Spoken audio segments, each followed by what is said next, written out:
welcome to this episode of Think Business. I'm looking forward to talking about the power of giving back today, and at the same time that you're balancing your business. Hassan Dixon, it's great to see you. Always great to see you. I'm looking forward to connecting with you. Your day job is director of Percadia, and we're going to talk about that. But you're also the co-founder of the Hassan Dixon Foundation, and we're gonna really dive into that: the power of giving back, the power of legacy, the power of honoring someone's memory, and we're gonna kind of dive into that a lot. But first, Hassan, I'm a business coach, and I work with people all over the country who are successful but stuck, and I work with them to get them unstuck. And one of the things I hear a lot is that it's really hard to find balance in a day. It's hard to have a career and also, have a personal life, a family life, and then give back, right? It's hard. It's hard. And so we're going to be talking a lot about today about a little bit about your business and more so about the Hassan Dixon Foundation. But how do you balance everything? How do you get unstuck to do a little bit of it all? A little bit of all. And first and foremost, appreciate you having me on, John. It's truly a pleasure to be on my fellow brother on this. But the balancing act, it's always a tough one, man. It's a lot going on.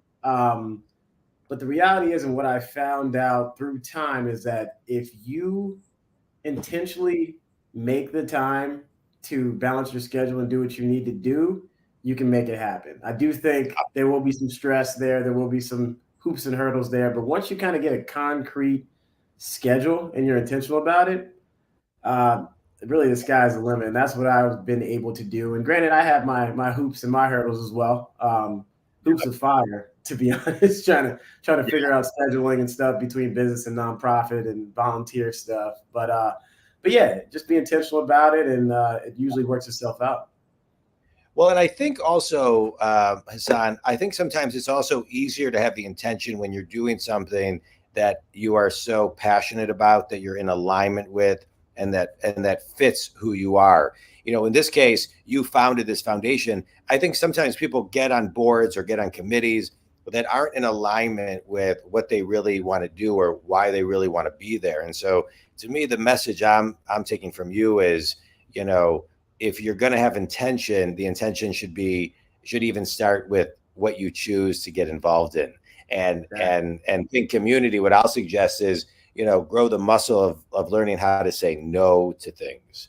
So the things that you want to say yes to, they appear. So thanks for that. It's good to talk about intention. So I want to kind of keep this conversation of intention going on for a minute, because I think it's something that I talk a lot about as a business coach, right? Setting intention for your day, and setting intention for, pretty much anything you do, and taking that pause to actually set intention, which really can take under a minute or under 30 seconds or under 10 seconds, right? I say that because I don't want people to get confused that setting intention is like a 1 hour, thing that you need to do. And so when you're setting intention, what is one thing that you do that you can share with other people to make setting intention a little bit easier for them? I would say when setting intention, what I do is I find, whether it's a small, big, or medium-sized detail that I really love, like, or really appreciate to make me want to be intentional. And that's how I do it 1,000 times over. It kind of falls back on what you were saying before on how you need something that you actually really, that really gets you going in order to make that effort to be intentional. But that's basically what I do when I'm working to be intentional. Just fixate on some little minute detail and kind of go from there. The way I'll define that detail from what I think you're saying, and at least that's how I'm hearing it, is that small little nuance detail is what is intrinsically driving you to set the intention, which 100%. Is why you got to be in alignment with what you're doing, right? Exactly. So, right. So I love that. Thanks, Hassan, on that. All right, so let's talk about, we're going to do a little mini business course, right? We're going to wrap in a mini life course. and because I want to learn more about the Cheyenne C. Dixon Foundation. And before we get into the course, I want to know kind of the foundation. I know a little bit of it, but from you, the foundation of, how and why it started, and what the, and and and how it is of service now to people. Mm-hmm. Got it. Got it. I guess I'll start with how it started, kind of just take it from there and how it's a Yeah. service. Okay, cool. So, um, 2009, unfortunately, my younger sister, she was 12 years old at the time, passed away, car accident with the entire family. Uh, Uh, you know, Very so sorry. turbulent times. Yeah, Yeah. it was a lot going on at that moment in time. I was actually about to be a senior in high school, had a really good year playing sports, being in a new school, and then that was kind of it was basically the worst time of my life when it came down to it. Personally, I'm not the type to really crawl up in a ball and just not try to move forward from things. And it took a little bit of time, but as time progressed, I was like, how do we continue to honor Cheyenne's name at a very high capacity? Because she was a straight A student, she was a great athlete, and she just went above and beyond all the time. But one of the biggest things that really allowed her to do that was the resources she had. She had great financial backing. She had access to different mentors and teachers and the family to really keep her grounded, to really, I would say, emphasize her attributes, her raw attributes of intelligence and all those great things. And kind of piece this together, like, how do we honor Cheyenne? How do we do this? And we concluded, why don't we just award the kids that are just like Cheyenne, the kids that are going above and beyond, that are doing as much as they can do inside and outside of school. And we started at Cheyenne's middle school because she was in seventh grade when she passed. So we started at her middle school, Rocky Hill Middle School in Clarksburg, Maryland, and started out giving an award immediately. And this was something that my mom put into fruition with the principal there back in, I think it was 2000, it was 2009 going to 2010. They started immediately. And we've been doing that ever since. To this day, I still give out the award for it's like the Cheyenne C. Dixon Leadership Award at Rocky Hill Middle School. Basically, it's like the coolest, most popular kid that's doing everything, getting all A's at Rocky Hill. Yeah. It's been nice giving that out. And as time progressed, we didn't have the nonprofit yet. We just kept doing a lot of things in Cheyenne's name, just to keep everything alive as much as possible. And it wasn't until I would call it 2019 where we created a nonprofit. And in this moment in time, we talk about synergy. We made sure that we can align everything. So I learned a very long time ago, my passion is actually teaching, and kids specifically. So I started really doing that on the ground, fresh out of college in 2017, just volunteering, going to schools, doing my thing. And by happenstance, I was able to start a program. So I teach fourth and fifth graders in this area at multiple schools, mainly really one school in Silver Spring, Maryland, and been doing this for some time. And I started in 2018 specifically. And when I had that going on and we're thinking about how do we keep stuff up and keeping the Cheyenne's name, I was like, you know what, let me just take everything that I'm doing with these kids. Let's take the leadership award and let's also throw a scholarship in there. And let's create all this stuff and put it under Cheyenne's name. And that's what we ended up doing. So we have multiple programs throughout the county working with kids. As you know, John, I do like to travel. So when we travel, we're in Cheyenne's name. If we're donating in different countries, all that good stuff. Yeah. We've been everywhere from Jamaica to East Africa. Where else have we been? That's all I can think of off the top of my head. And then lastly, we created, similar to the 8th grade leadership award, we have a Cheyenne C. Dixon scholarship, a $10,000 scholarship that we put into fruition at the high school that Cheyenne would have went to. So we started that in 2022. And we got 2 award winners so far. Now we got one coming up in the in the next month or so. So we have interviews probably next week. But yeah, that's how it all came into fruition.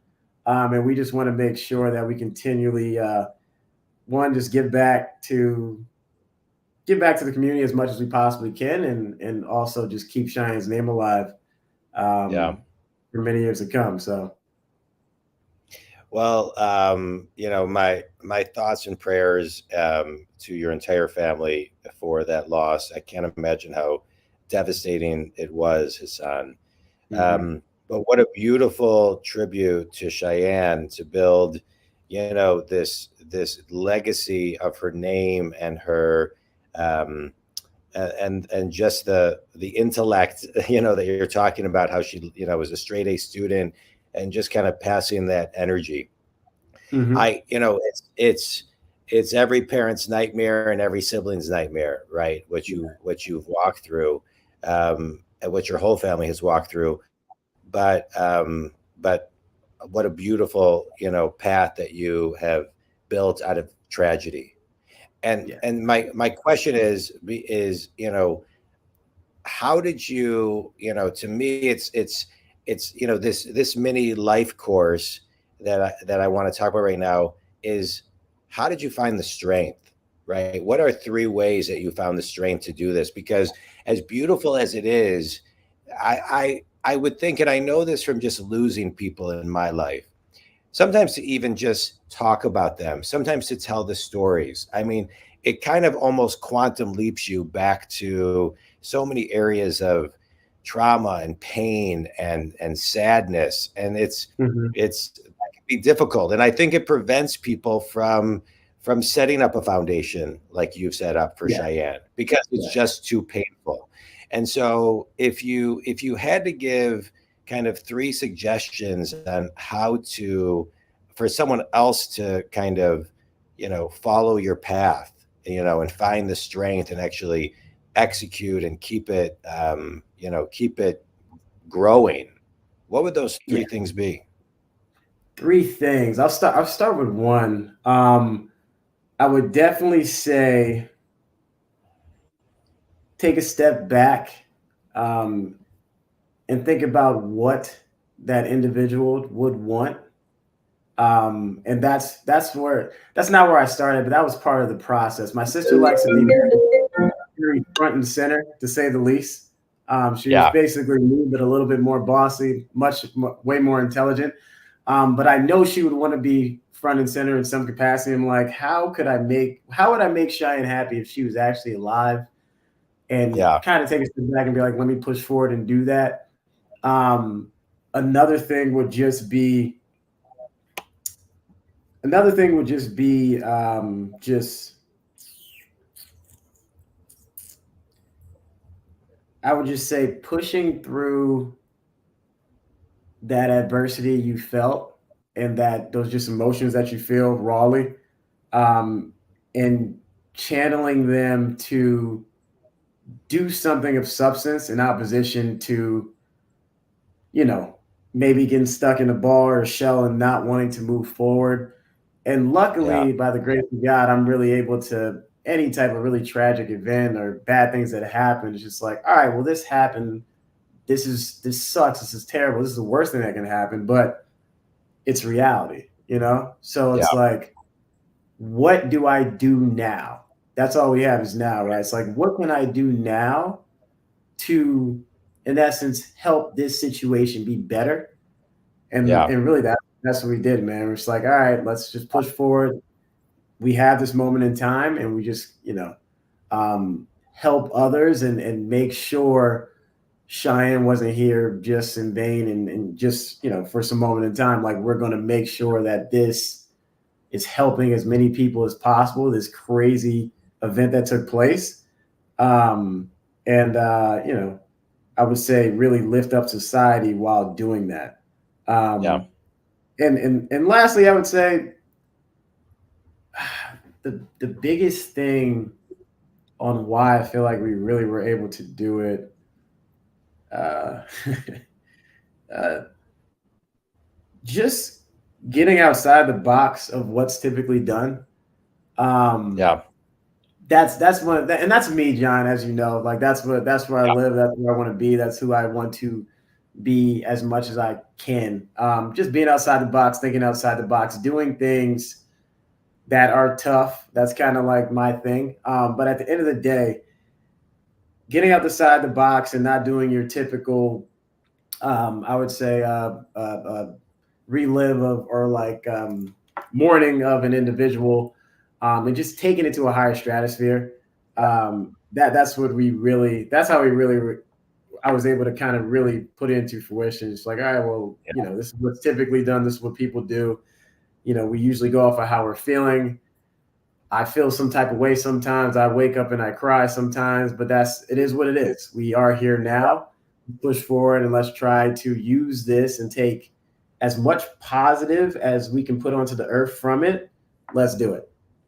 Yeah. So I hope I answered the question for 3 off the top of my head. You did. It was you answered it beautifully. As I'm listening to you talk, it's like, you're doing such soul work, right? You're helping so many souls. You're honoring Cheyenne's soul, and from a personal level, what I'm hearing you say, which I do my best to do this too, is get back to center as fast as you can, so you can live in that servant leadership space, right? It's that, like you said, helping others, and I think if you can get into that heart space, then sometimes it's easier. And you're right, and I'm glad you talked about it. Sometimes you cry. I find myself, like, I cry the most, I would say, in my car. I think because I'm like driving somewhere, I'm by myself, and it's like you just think on a different level sometimes. It's like a different meditative place when things, for me, just like where I'm reprocessing certain things. Yeah. And so no, I appreciate all that, and what a beautiful foundation that you have set up to honor Cheyenne.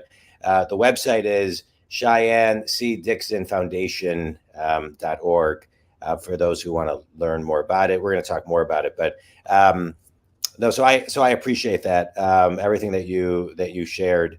Let's talk a little bit about business. You're a director at Procadia Commercial Real Estate. What is, we're not going to talk about the market right now, because by the time this airs, who knows what the market will be, right? And so we want this to be a little evergreen-ish, right? So let's just talk about kind of business fundamentals on how you grow and run your business. Some of the things that you really kind of zoom in that help you get to kind of the level that you want to get to on a daily basis. And so if we were to kind of look at this as a mini business course, what are 3 things, Hassan, that you do to just kind of stay in the zone, stay ahead of just anybody around you, and just kind of do it your way? So what are three ways that you would recommend, that you do, and that you would recommend people kind of try to emulate? Gotcha. So I'll start with this. And I'm a sports guy. You know that. I grew up playing sports. My dad and my brother played in the NFL, and that's kind of been our thing family-wise. My sister was a big sports person too. My mom, she just loved sports just from us being successful, and it kind of made her cool when she had kids that were good at sports. Long story short, when you're doing any type of sport, or you're in the gym, or you're doing whatever, failure is like probably one of the, or not the most important thing you have to encounter to do anything, to grow, to get better. I know Tom's talking to my buddy yesterday about running 20 and 2s back when I played basketball, a good counsel at freshman year. Like, when we started, it was terrible, but once time progressed, we started killing it. We're failing a few times. We get better. I would say embrace failure and just don't be afraid to fail. That's really that's, if I could say one thing, that's probably the biggest thing. And I would say a lot of people just try not to fail, or they're scared to fail, or they're afraid of, oh man, we got this huge deal. I don't want to take point on it, because if it failed, it's on me. It is what it is. You know what I mean? It is. It is what it is. You get better, you learn from it. And I guess this is the next one. You keep moving forward, right? I want to comment on that real quickly. Yeah. Sure. One, it's very cool to say you're in the NFL. So that I just want to just say that. And but moving on from that, um, failure, just repackaged failure. I was actually talking about this with a client today.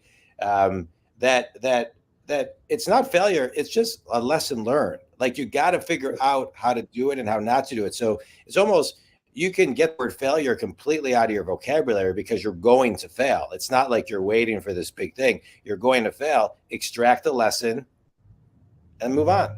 So And I move just on. think I just want to kind of and learn from it and do better the next time. I just want to kind of just repackage that. All right, well, what's number Yeah. two? Number two, I would just say keep moving forward with that.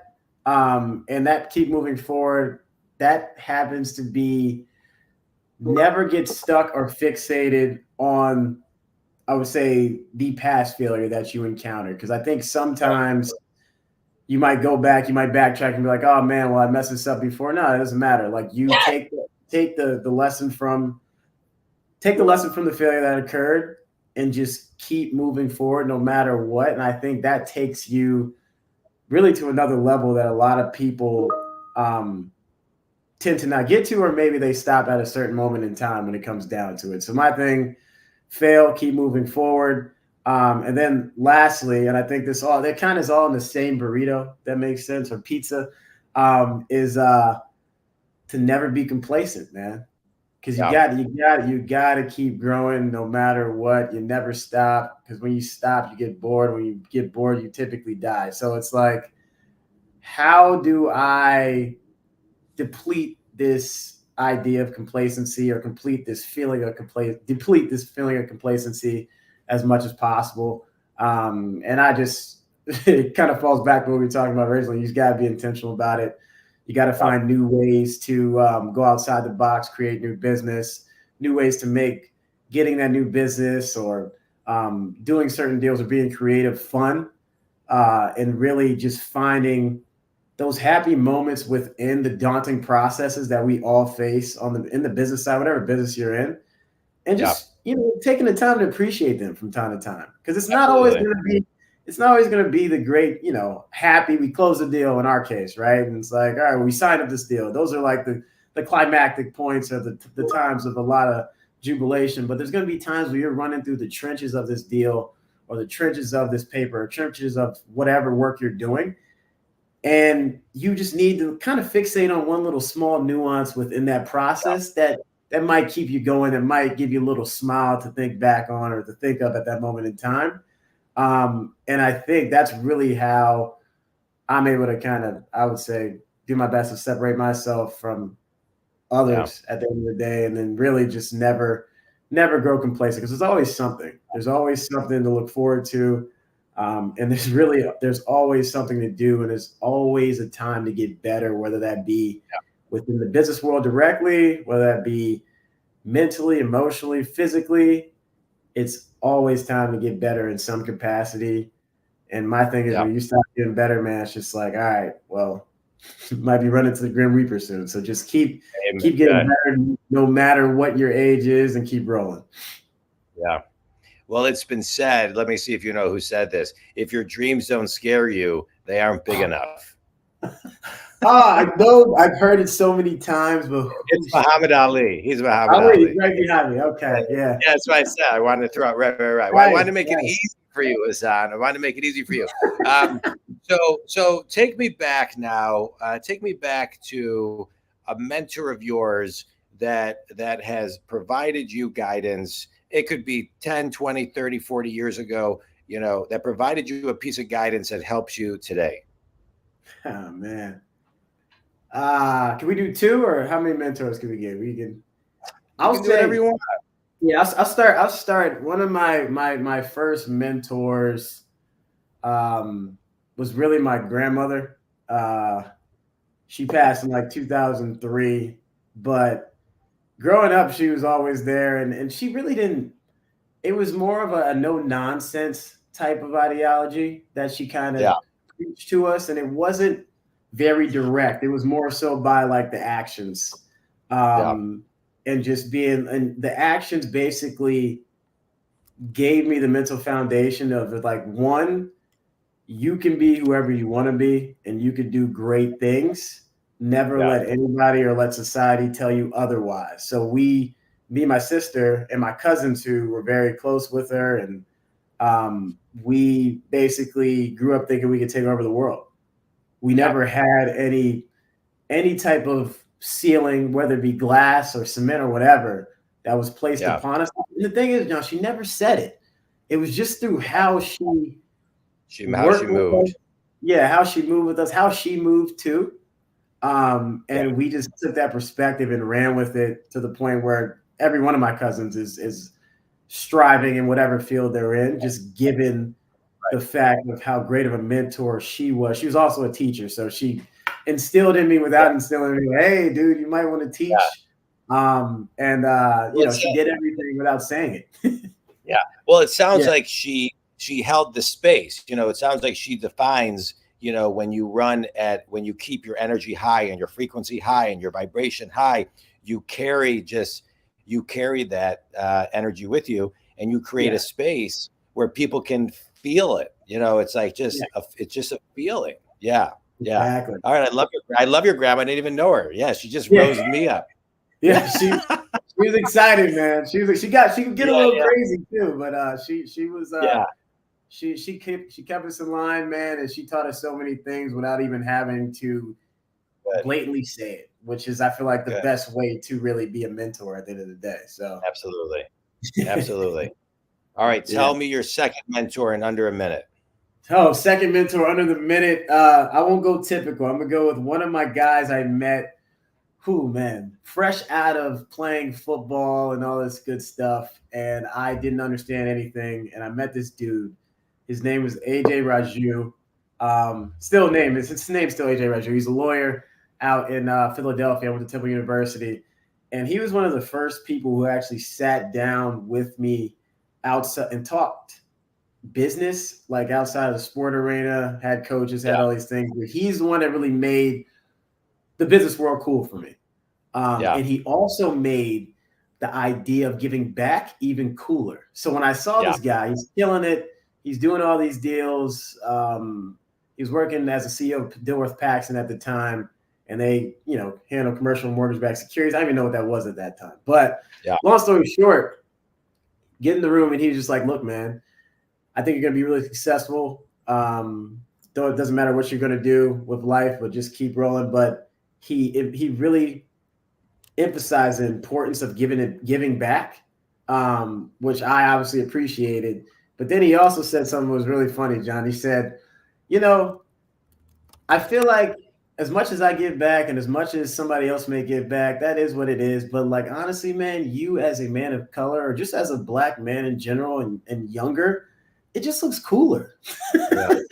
And when he said that, I was like, that's very direct. I'm like, that's kind of I kind of can see how, yeah, that makes sense. Okay. But he was very straightforward. And just like basically he was kind of the first person that showed me like, all right, well, this is you can balance this for sure. Because I saw him doing Yeah. it. He's more Good. busy than I am, period. Yet he's just doing everything. It's like he balanced it perfectly. Yeah. He had this foundation. He was doing these deals. He was originating. He just was doing everything at a very high level all the time. So I'm like, all right, well, if he can do it, then maybe I could do the same thing and maybe do it to a higher capacity one day. So I love both those stories. When I was 18 years old, my dad gave me a set of tapes that's by Brian Tracy called The Psychology of Success. And he said to me, Jonathan, I think you'll do really well in school, but you'll learn more from these people. I became obsessed. At that time, I knew I wanted to become a business coach and write and help other people and have a global business. I knew at 18 years old. That was before the internet. wow. And when I listened to the tape sets by Brian Tracy, one of the very first things he said is, if somebody else did it, so can you.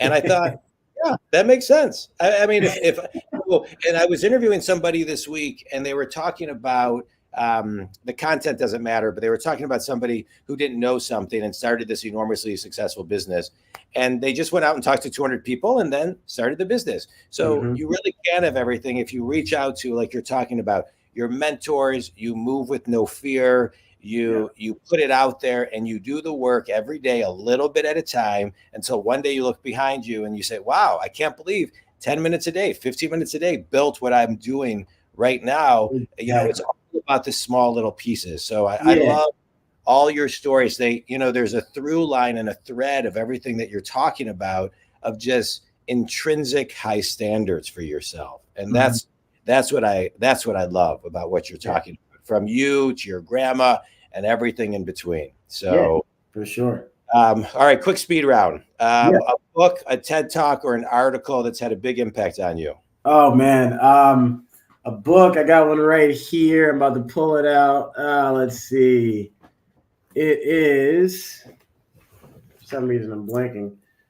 Let's go with The Alchemist, man. It's my favorite book. That's my book of choice. That's what gets me going. That's what wakes me up when I'm asleep. So I'll go The Alchemist. Right. Because, and I don't want to give away the book because it's my all-time favorite book. I actually just put something. I actually just posted something online yesterday with a quote from Paulo, and and I love the book, and I don't like talking about the book because I don't want to ruin the book for anybody. But if you're struggling where you are, read the book. Exactly. It's a beautiful book. Best piece of wisdom you've ever received? Oh, the best piece of wisdom I've ever received. Oh man. Oh man, it's actually funny. This was on the back of a Nike shirt I had when I was like 12.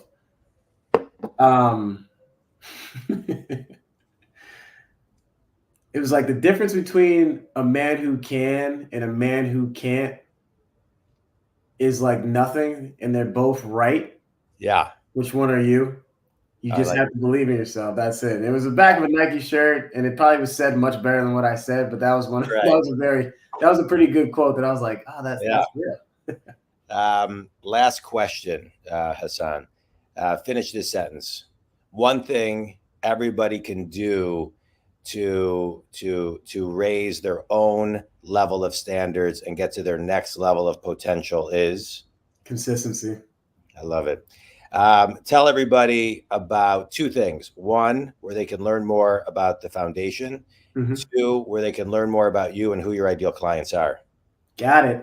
Learn more about the foundation on the website, ShaughneCDixonFoundation.org. It's Googleable. It should pop up immediately. Click the buttons, check it out. Feel free to reach out to the email on there that goes directly to me specifically, and I will see and I will respond. So let me know if you have any questions, and let me know if you guys want to kind of get ahead of the game and maybe get your kids that $10,000 scholarship, early. Probably drop it in my head to see if we can be looking at you once you get into different high schools. So that's the best way to learn more about it and to contact me directly. Business client wise, I align everything, John. I try to align as much as possible. And I like to work with groups similar to myself. So I like to work with a lot of nonprofits.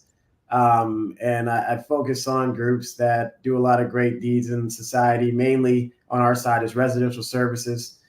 So you build a building and then you have services to help those residents. And you also have services to help the kids and the families and all that good stuff. So that's really. And you provide them. Provide them with financing to get their buildings built, to refinance their buildings, to buy different buildings, and to also even more importantly, to start the residential services or to grow those residential services. So we have a deal we close in my backyard, one of my clients. And they don't even have residential services at that property yet. But I feel like a few years down the line, after our refinance and a few things work in combination within the market, I think that big apartment complex will definitely be able to have residential services. And that's the biggest win, man. Yeah, that's the biggest win. When they ask me, like, do you want to write an article on this? I'm like, no, I want to write an article once the residential services come into fruition. Yeah. Like, I'm not trying to, we close deals all the time. It's fine. I want to see when we actually impact and we create this new thing for these kids, for these families that hasn't been seen before in this area, or really at that capacity, because there's a lot of units. That's when we'll talk about maybe writing an article on it. That's what matters. So, I love it. Yeah. I love it. Hassan, I love this podcast because for many, many reasons. I get to talk to people all over the globe. But, as a business coach, I work with successful people who are stuck and get them unstuck, from solopreneurs to fortune companies, from salespeople, managers, executives, owners, et cetera. And I love it. And when I have guests, they align with my mission of helping people get unstuck. And you shared a ton of content today. I want to extract just a couple things, which is one, embrace failure. And then, as we kind of talked about, look at it as a lesson, and really just have high standards for yourself, Yeah. right? And create that space that your grandma created for you, it sounds like that's the space you hold for yourself. And that's the space that others feel when they're around you, not only in your business, but also in the foundation. And lastly, and most importantly, is you know, making part of your legacy, keeping other people's legacy alive. And Cheyenne's foundation, and the beautiful soul she was. We keep her name alive, and it's in every ounce of what you do, and the lineage of every person that gets every scholarship and that's affected by the foundation. So, 100%. blessings to you and your family for taking something that was unimaginably horrific, and having the strength to do what you've done with it. So, I love that. I love that. So thank you for sharing. Thanks for sharing your story. Thanks for sharing your wisdom. Think community, if Hassan can help you, Hassan, tell him how to connect with you. I would say hit me up via email, Hassan.Dixon@Berkadia.com. That's HASSAN dot Dixon DIXON at Berkadia BERKADIA.com. So I love it. I love it. And Think community, you can reach me if you want to talk about any type of coaching, keynotes, or anything like that. Trainings at johndwaskin.com. Hassan, an absolute pleasure. I loved every second of it. Thanks thanks so much, man. Appreciate the opportunity. Stay on for a sec, just a second. Yes, sir. Yes, sir.